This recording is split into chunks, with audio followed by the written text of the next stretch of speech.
with question number 8 right now. In the Roman period, when Greeks had finally seen the benefits of Egyptian culture and Egyptians at long last realized that an alphabet was perhaps slightly more practical, they started to spice things up with mix and match names. If I would be able to go back in a time machine, I'd want one of those hybrid names to introduce myself, preferably one that refers to the goddess Athena. What are my options here? So this question combines two parts of the search interface on the home page. So just go back there. So on the one hand, you want what we call hybrid names, which are names with mixed linguistic elements. So for that, you'll be needing this chart. And you want names referring to the goddess Athena, and for that you'll be needing this pie chart.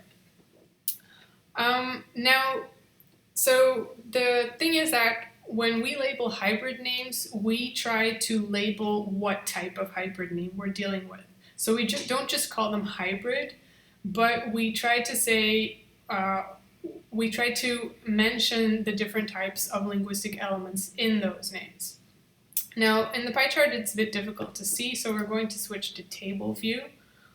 And so then if you scroll down, you'll see here, for example, one type of hybrid name is an Egyptian derivation of a Greek name. We also have Latin derivation of Greek name, Greek derivation of Egyptian god, and so on. So we kind of try to distinguish between these different types of hybrid names.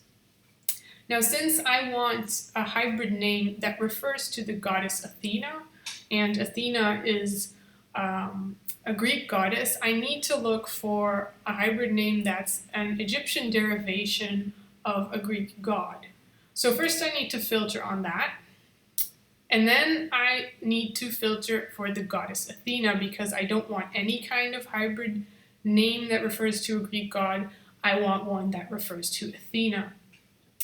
Now, when we go over the list of the possible gods in this category of hybrid names, we see Apollo, Heracles, Artemis, and so on. But Athena is not in this list. So this means that at the moment, Trismegistos does not have any hybrid name derived from the goddess Athena. So it's not possible to choose one of those names.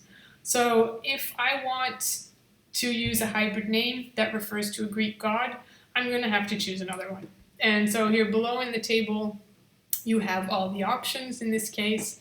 Of course, I don't want a male name. I actually want a female name. So we can filter further on female. So as you may notice, you can not only filter using the pie charts, but if you switch to table view, you can also filter by just clicking on the specific row in the table as well. And so then we have 22 names that are left, so that are Greek derivations of Egyptian derivations of a Greek god, such as Sen Herakles, which is Sen is the Greek equivalent of the Egyptian Ta-Sheret-En, which means the daughter of. Sen Hierax, Sen Amon, Ta-Herakles, which means the one of Herakles, Sen Hermias, and so on. So this is the list of, possible female hybrid names referring to a Greek god. And as you can see, they're mostly concentrated in the Roman period. So like I said, it's something that becomes really typical of the Roman period, that they start mixing up different kind of elements in a single name. So now you know how to kind of look for these types of names as well. So you just do that on the home page here in the bottom section for the name database. Question number 9. Aurelius aside, Horace is the most popular name in TM people. Are there many people called Horace who inherited the name from their father? And the second part of the question is, and whose mother also had a Horace name. So as you can see in the table below, so if you simply go to the TM People homepage, the list you get is just a list of the whole database, and they are ranked according to the number of attestations. And as you can see, as the question already said, Aurelius is the most attested name, which is pretty obvious since everyone was called Aurelius after 212. So if we discard that, you see that Horace is actually the most used name throughout the Greco-Roman period, followed by Ptolemaios, Apollonius, Serapion, so a lot of Greek names actually. So, but now the question is, are there many people called Horace whose father was also called Horace? And for that, you can use the search interface here as well. And you can kind of start using the family tree in this case. So if you only use the central search field, you will always be searching on the name level, so on this level, or on the name variant level. But you'll be looking for names, the onomastic structure. Once you type something into the field for the father or the mother, then you'll start looking for individuals, for the people structure. So in this case, if we say, well, Horace and Horace, then you'll find 167 individuals with the name, well, I have to change this, with the name Horace and the father who bears the name Horace. And here you get the results. As you can see, some of these people have a double name. We have Horace, also called Esharpres, and his father is Esperan, also called Horace. So it doesn't matter if the name is used as the first name in the double name, as the second name in the double name, or whatever. He just looks for anything. So anyone with the name Horace in whatever position with a father who's also called Horace, also in any kind of position. Now, the second part of the question is whose mother also had a Horace name. Now, so again, you have to type in Horace for the child, Horace for the father. Of course, we can't just type in Horace for the mother because Horace is a male name and, well, it just wouldn't work. So for that, you can use this option, click here for more search options, and then you can see that you can search for particular compounds or elements for either the person, the father, or the mother. So in this case, since we're looking for the element, the divine element Horus, we just fill in Horus here for the mother's name, and then we'll be searching for people called Horus with a father called Horus, whose mother's name has the element Horus in it as well. And in that case, we get 4 results. They're all Roman period. So we have Horus, son of Horus, son of Tahuris. And then we actually have 3 people in our people database, Horus, son of Horus, son of Taharmotnis. As you can see, the dates are all really close together. And so this is an example of people that still need to be merged in our database. So these are probably, judging by the dates, 3 entries from the tax rolls in Caranis. And we haven't processed these texts yet. So these still need to be merged, which is something I'll do later today or tomorrow. So if you repeat the exercise next week, you'll see that you'll only get 2 results instead of 4. Because once I've merged these 3, 2 of these people will have disappeared. So that's how you can kind of search for family constellations with the family tree, and so you can also add these extra search options here by clicking this button. The next question then concerns the Aurelii. So after AD 212, almost everyone was called Aurelius. It was often added to their identification. But we know that people who received Roman citizenship before 212, in the decades before 212, they were also called Aurelii, but they were a little more special because, well, they received it before the universal grant. And to distinguish themselves, they often called themselves Marcus Aurelius. So the question is, how many of these Marci Aurelii do we know from Egypt? So we're looking for people, but people with two names. So again, if you type in you can type in two names into the search field, not only this search field, but also the search field for the father and the mother. But then again, you'll not be searching for a particular name, but you're searching for two names, so you automatically search for individuals in that case. So if we want to find Marci Aureli, we just type in Marcus Aurelius here, and we search, and then we get 240 results. And you get the list here. And as you can see, most of them are actually from the 3rd century AD. Now, the second part is, did their sons also adopt this praenomen? So then what you actually want to look for is how many fathers called Marcus Aurelius also have a son called Marcus Aurelius. So then we just need to type this in the two fields. And then we get 10 results. As you can see, Marcus Aurelius Dioscoros, son of Marcus Aurelius Dioscoros. Now, of course, there's a small caveat here that, well, many people who are called Aurelius or Marcus Aurelius, they don't add this information to their patronymic. So in these 10 cases, they did explicitly add the Marcus Aurelius to their patronymic, but this will often have not been the case. So there were probably much more people whose father was also called Marcus Aurelius, but we simply don't know because they didn't add it to their identification. So it's something you need to keep in mind. So this is just to show that you can look for things like that here. And so entering two names not only works for Roman names, but also for double names, for example. There's this pretty well-known family in end of the 1st and beginning of the 2nd century AD with several people called Heraclides alias Valerius. So if you just enter the two names in the central search field, you'll get the results here. So you'll see that there are 3 different people with a double name, Heraclides alias Valerius. And then if you click on the TM person number, you'll go to the detail page for the particular person. And again, the top just has some basic information about this person, the gender, if we know who the father is, the mother is, spouses, children, they're added here.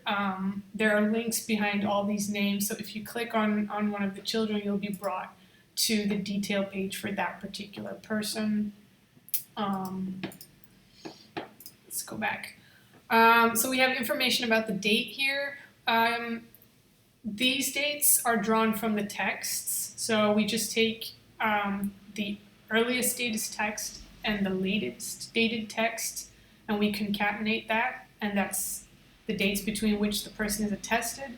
If we have more information, like for example, if the text says that a person has died, then we add that information to the database. Then we say that, well, this person was dead by 189 AD, for example, or he lived before this date, or he must have lived after this date. If we have that information, we have it, and it will appear here as well.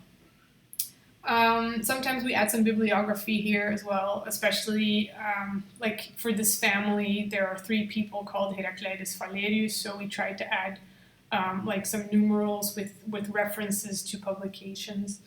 And then what's also pretty important is this part here. So Inter Megistos, we only merge 2 people if we are very, very certain that they are the same, if they refer to the same people. If we're not entirely sure, we tend to be very cautious and we keep them separate, so with separate person numbers.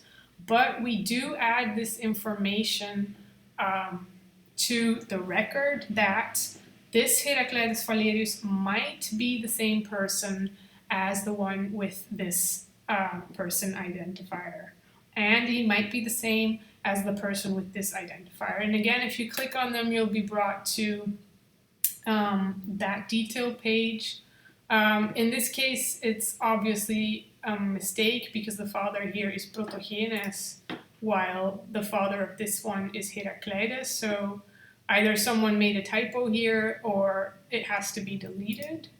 But in this case, for example, this person, Heracleides, we have very little information for him, only that he's attested between 114 115.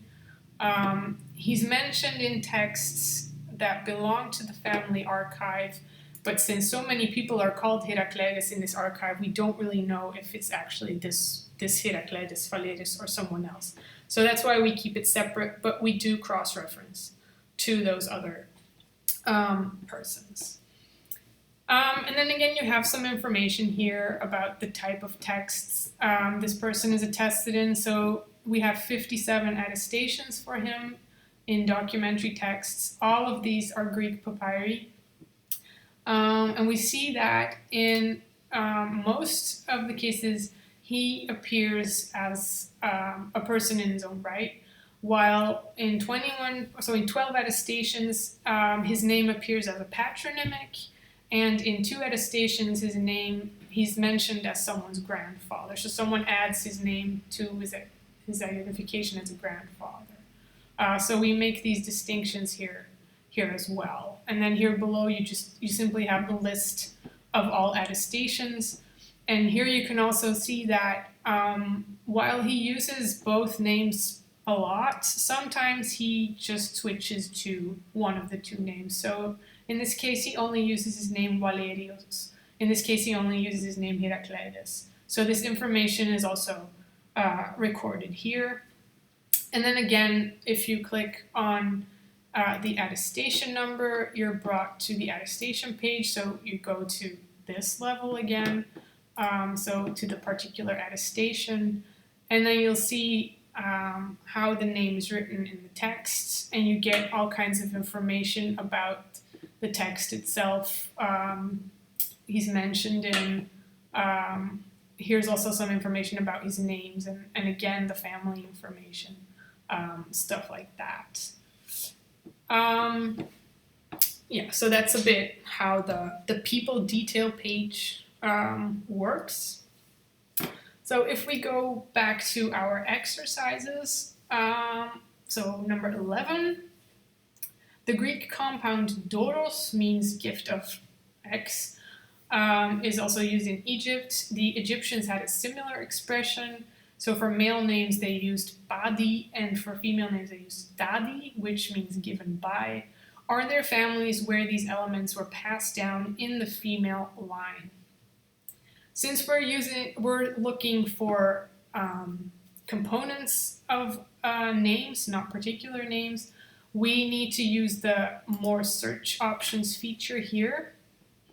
And so these compounds, like I already said, you can search for them. Here we have them for the name itself, we have them for the father's name, and we have them for the mother's name. And so here we're looking for the female line in particular. So this means we're looking for people with either doros, dora, padi, dadi in their name, whose mother also has either dora or dadi in her name.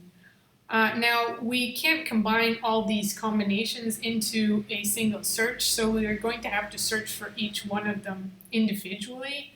I'm not going to do all of them, but I'll just show 2 or 3. So, for example, we can start with person with Dora in her name, whose mother also has Dora in her name. Now, these searches may take quite some time, especially when you're searching for quite common compounds or gods. Because it's quite a complicated query, so sometimes it takes very long. So here we can see that we have 4 individuals whose name ends in Dora and whose mother names also end in Dora. They're all Isidora, and the mothers are also all Isidora. And they're all from the Roman period. Now, let's change this. We'll say Dora again, but for the mother, we'll say Dadi. So here we'll switch between the Greek and the Egyptian element.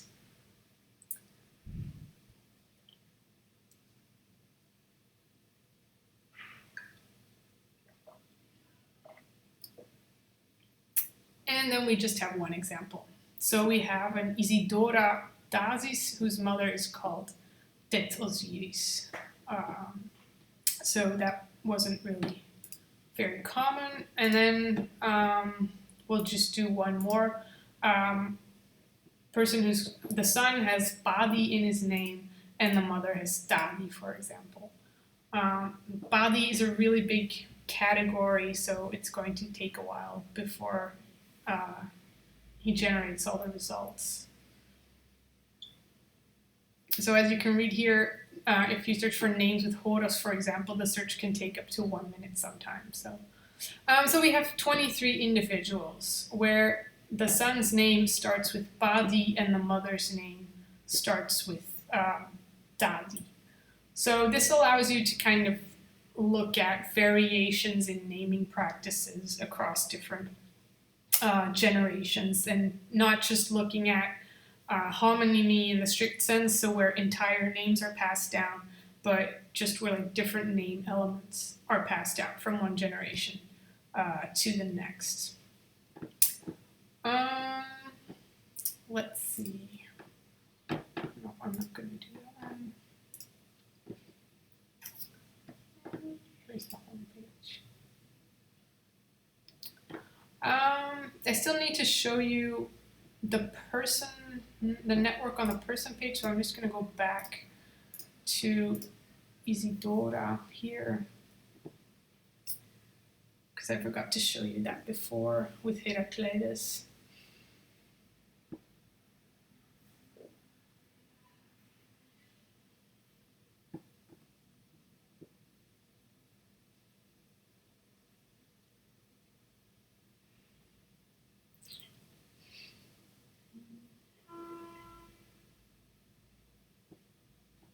Maybe I can try. Yeah, I'll just use this network. So what I haven't explained yet is the network on the people detail page. So the previous network I showed was the names network that was on this level. The network I'm going to show you now is on this level. It's a different type of network. So again, you can switch to full page view. This is a very different type of network. Because here the circles, so the nodes, they don't represent names, but they represent people. So in this network, it's perfectly possible to have multiple nodes with the same name because they refer to different people. While in the other network, which was a network of names, each name is in there only once. So yeah, that's where the distinction between these two levels is very important.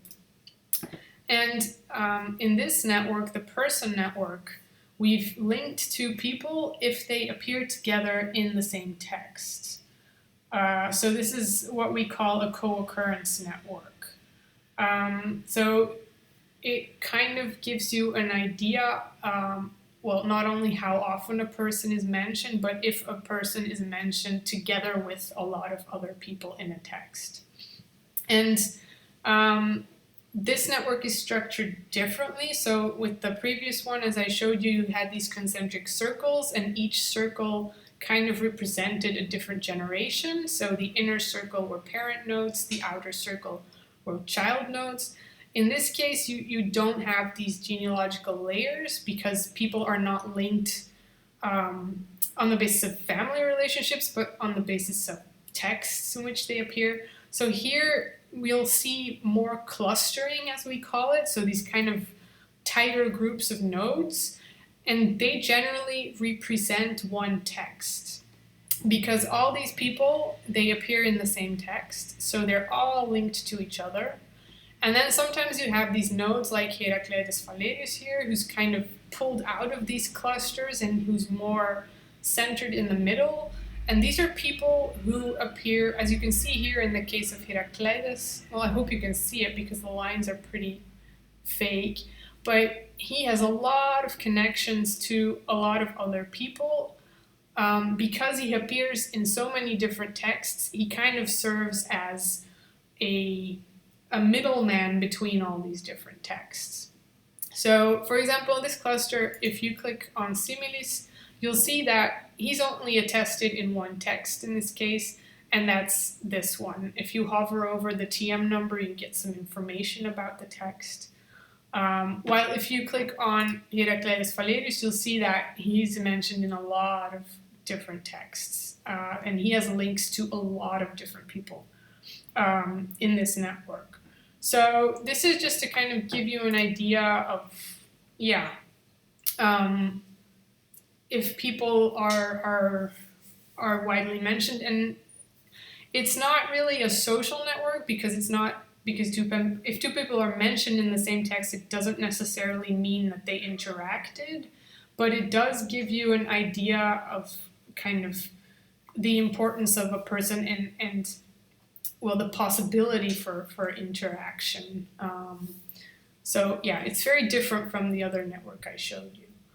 Also here you have filters like in the other one. They're a bit more elaborate. So again, you can filter on type of name, Greek, Latin. I don't know why this should be Egyptian, I think. Gender, but we also here we built in a period filter. Now for most people, the period, well, they're either Ptolemaic or Roman, but you can filter on dates. So the earliest date and the latest date. So you can limit your network to particular time slices. And something we also added here is that you can filter on type of text. So you can say, for example, well, I don't want to see anyone, not just anyone, I only want to see people who appear in a contract. And then as you see, the network changes, it's much more limited, and then you only get to see people who are mentioned in contracts. Again, you should keep in mind that the typology we use in Trismegistos is very rudimentary, and well, mostly it's just something we've taken from the editions, and it's debatable in some cases. I mean, for example, well, we always take the example of petitions, because one of our colleagues, he wrote a dissertation on petitions, and he really, really struggled with the typology because, well, you can classify text differently when you're looking at, for example, formula that are mentioned in the text, or when you're looking at the contents of the text. I mean, the contents of a text can point to a petition, while the formulas used can more resemble like a letter or vice versa. So it's really, really difficult to add typologies to these texts.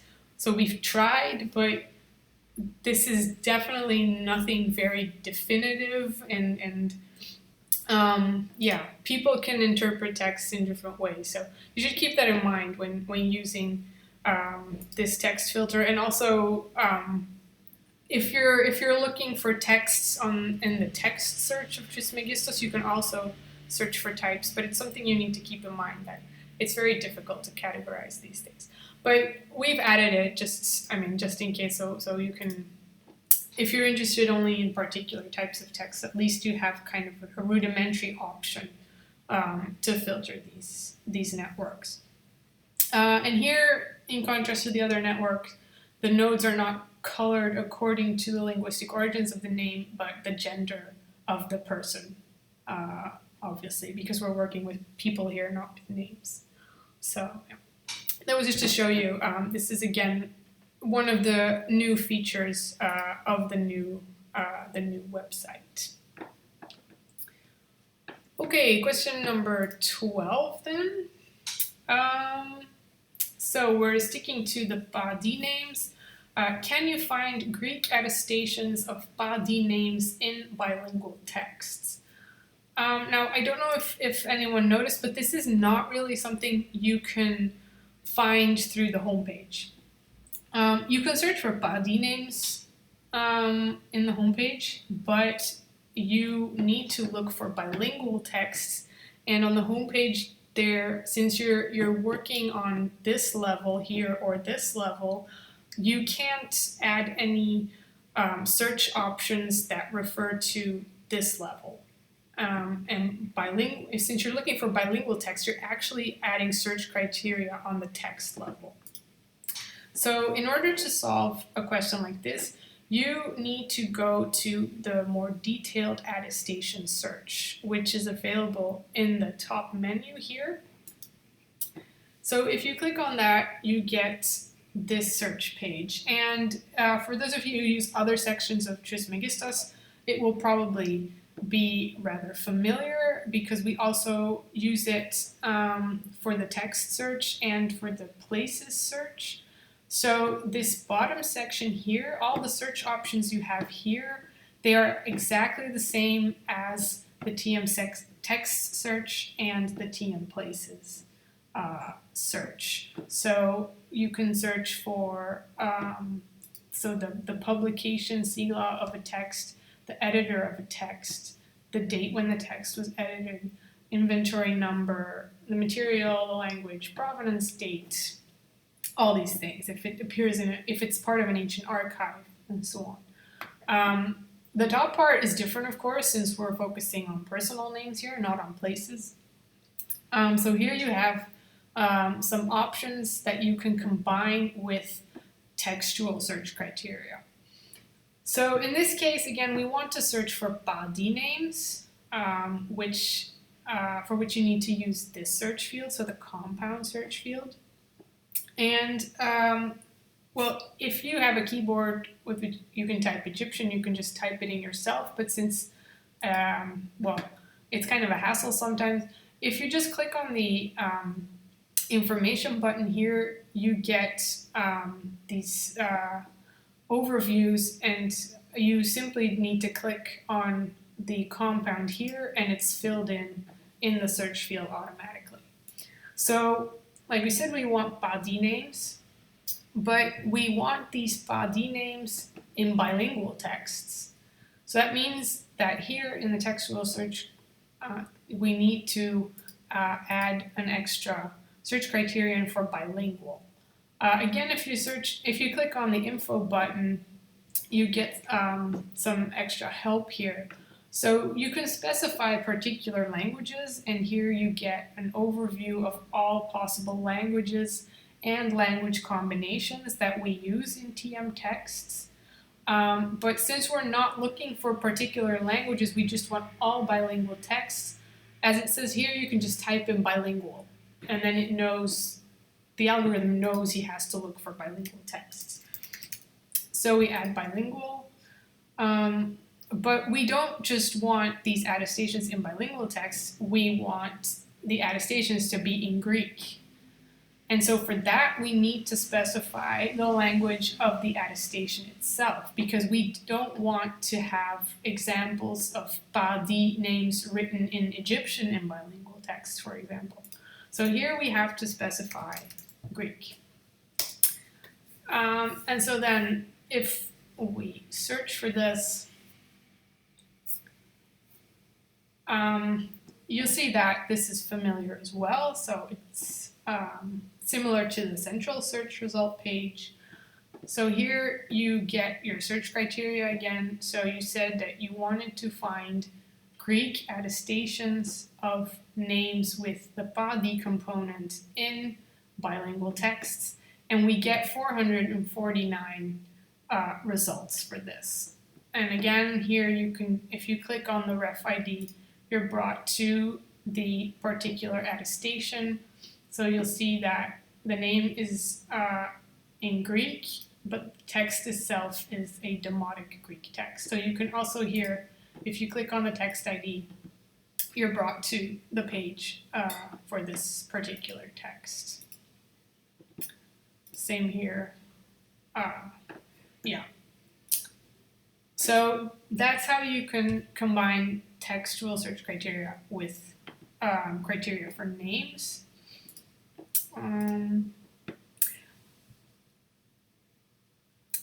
Yeah, maybe I should, if I go back, because I haven't explained this yet. Yeah, I'm going to do that now. So, if we go to another attestation here, again, so this is a detail page of an attestation of the name Demetrios in this particular text. As you can see, the name is actually only partly preserved. So we try to add diacritic signs as much as possible. So it's a Greek attestation. The text is dated to 172 AD, and it was written and found in Theodelphia. As you can see, this name is used as a person's first name, but we also tried to add information about what we call the identification cluster. So this is if the person adds genealogical identifiers to his or her name, we try to code this here as well. So in this particular attestation, Demetrios doesn't just give his own name, he also added his father's name. And as we can see here on the family details, his father was called Menudos. The act here, we try to specify this as well. So for example, if someone writes the document, we put scribe here. In letters, we specify if someone is the sender or the addressee, things like that. But if the act isn't specified, we just copy the role of the person in this field as well. So that's why it's often just simply the same. But why I wanted to show this record is because this is also new.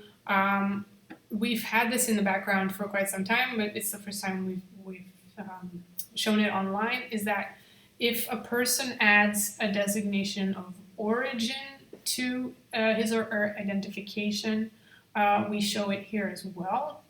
So in this case, Demetrios is styled as Demetrios hokai Altaios, which is the deme and phila, his deme and phila where he's registered in Alexandria. So Demetrios was an Alexandrian citizen, and in the Roman period, they kind of specify this by adding their deme and their phila, and we linked all these place names to the places database now. So as you can see here, this attestation of Theometoreos is recorded in the places database, and if you click on it, you're brought to that particular attestation. So here you have information about this phila, and here you can also see that we link back from people, from places to people as well. So the two databases are related now. And so I already briefly discussed the functions here in this overview. So if a person adds a title, an occupation, status markers, things like that, we also try to record that in Trismegistos. So in this case, Demetrios is a iatros, a doctor. So it's also recorded here. So if we have that information about a particular attestation, it is now also visible online, just so you know.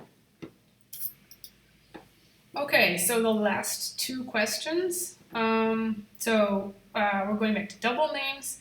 Are there people who added their father's double name to their identification in Latin? Again, this is not something you can look for in the central search page because one of your criteria is that the attestation has to be in Latin. So again, you have to use the more advanced search form.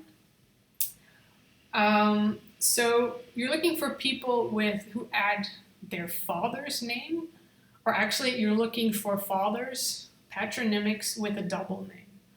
So in that case, you need to specify what we call the cluster role. Again, if you click on the information button, you get some information about what this cluster is for us, how we define it, and then you get all the options here. So we want the father, and we specifically want Latin attestations here, so we fill in Latin. And then we want to look for double names, and that's where these checkboxes come in handy. So in this case, we want to check this box because we want to see where a second name is added to the patronymic. So if we look for this, then we only get one result. Well, in part because, well, there aren't as many Latin texts in Egypt, of course, as there are Greek texts, and also we haven't processed all the Latin texts yet, I think, so that's why. So we only have one result in this case, and this is Marcus Aurelius Diogenes Heliodoros, and he is the father of Saras. So in this case, as you can see here, he's mentioned as a father. So in this case, his name is added to the identification of his son in a Latin text. So these checkboxes, maybe I just add that, they're also useful if, for example, so if on the homepage, like I said, you can look for double names there, but if you type in two names here on the homepage, he finds all results, like I said, regardless of the position of the name. So you can type in two names, for example, Serapion and Dioscoros, and you'll look for all people called Serapion, Hokai, Dioscoros, but also people called Dioscoros, Hokai, Serapion. If the position of the name is important to you, then you need to use this form. If you say, okay, but I only want to find attestations where Serapion is attested as the second name of a double name, then you just type in the name here and you check the double box, and then the results you get here are, as you can see here, the name Serapion only when it is the second element of a double name. So if you're interested in really more precise searches. Maybe also important to mention that on the home page, as we've seen before, we generally, the default search is a very strict search. So as we saw with the example for Gallic, then he only searches for Gallic. And if you want to use wildcards, you need to use the alternative searches below. Here it's the other way around. Here by default, I'm going to do it in Greek. Okay. By default, a wildcard is added at the end. So by default, you look for names starting with. And we've done that because here you're searching, again, on the attestation level, which means that in Greek and in Latin, the names can be written in different cases, and if you don't want to specify a particular case here, if you just want to search for any kind of attestation, then you automatically have a wildcard added to your search. So instead of typing Serapion, you can also just say Serap, and then if you search, you get a much wider search, of course. Here you can change this. So here you see that you search for attestations that start with setup. If you click on the plus sign, you get other wildcard options in this case. So you can adjust your search criteria here as well. So that's an important distinction between the TM People homepage and the more advanced search as well. Okay, and then finally, the last question, what is the most common genitive form of Bonusness? This is a bit of a tricky exercise because we don't really have a perfect search formula for this. So you kind of have to do a workaround. If you type in Bonusness here, oh no, I need Greek. So yeah, that's also important since here you're working on the attestation level. If you type in Achilles, for example, he'll look for the Latin Achilles. So it's important that you type in the right language. So if you say Bonusness and you say genitive here, normally he won't really find anything. See? Because Bonusness is not a genitive. It's it's a nominative, and well, yeah, it just doesn't match. So yeah, it's kind of a problem, and it's something we're still working on how we can format this. So you kind of need to look for a workaround. So you can type bonusness, the start of the name, and then add the case genitive, and then you'll get a list of all the genitives, and then you'll see that, well, most of the time it's bonusneos, sometimes it's bonusneutos, but it's pretty rare. So, but yeah, it's kind of a workaround. Another option is to look for the name bonusnos.